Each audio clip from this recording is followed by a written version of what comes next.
ഇത്തവണത്തെ ക്രിസ്മസ് എക്സാമിൽ ഈ ഒരു ക്വസ്റ്റ്യൻ നിങ്ങൾ ഷുവർ ആയിട്ട് കണ്ടിരിക്കും. നോക്കിക്കോ മകളെ, X square minus 6x plus 8 എന്ന ബഹുപദത്തെ എക്സ് അക്ഷത്തെ മുറിച്ചു കടക്കുന്ന ബിന്ദുക്കളാണ് ചോദിച്ചത്.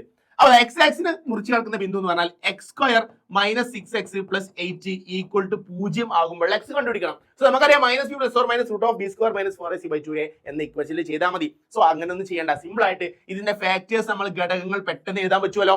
സോ അതിന്റെ ട്രിക്കാണ്. ഇവിടെ ഈ 8 ഉണ്ട്, ആ 8ന്റെ മൾട്ടിപ്പിൾസ് ഏതൊക്കെ നോക്കുക. 1 × 8 ഉണ്ട് ആൻഡ് എന്തുണ്ട് 8 ഈക്വൽ ടു 2 × 4 ഉണ്ട്. 2 × 4. ഇനി ഇതിൽ ഏത് നമ്പർ കൂട്ടുമ്പോഴാണ് -6 കിട്ടുക? a പ്ലസ് ബി -6 ആണ്, a × b 8 ആണ്. അപ്പൊ ഇതിൽ -2 -4 കൂട്ടിയാലല്ലേ -6 കിട്ടുക. So the answer is x - 2 × x - 4 ആണ് ഇതിന്റെ ഫാക്ടേഴ്സ്, ഘടകങ്ങൾ. സോ ഫാക്ടേഴ്സ് x - 2 x - 4 ആണെങ്കിൽ ഇതിന്റെ സൊല്യൂഷൻ എന്ന് പറഞ്ഞാൽ എന്തായിരിക്കും? 2 ഉം 4 ആയിരിക്കും solution. So the answer is option A is the correct answer. So മക്കളെ, നാളത്തെ എക്സാമിന് ഷുവർ ആയിട്ട് ചോദിക്കുന്ന ക്വസ്റ്റ്യൻ ആണ്. നിങ്ങൾ പല മെത്തേഡുകൾ പഠിച്ചിട്ടുണ്ടാവും. ഏറ്റവും സിമ്പിൾ മെത്തേഡ് ഇതാണ്. ഏറ്റവും 1 മാർക്ക് ക്വസ്റ്റ്യൻ ആണ്. മാർക്ക് കളയരുത്.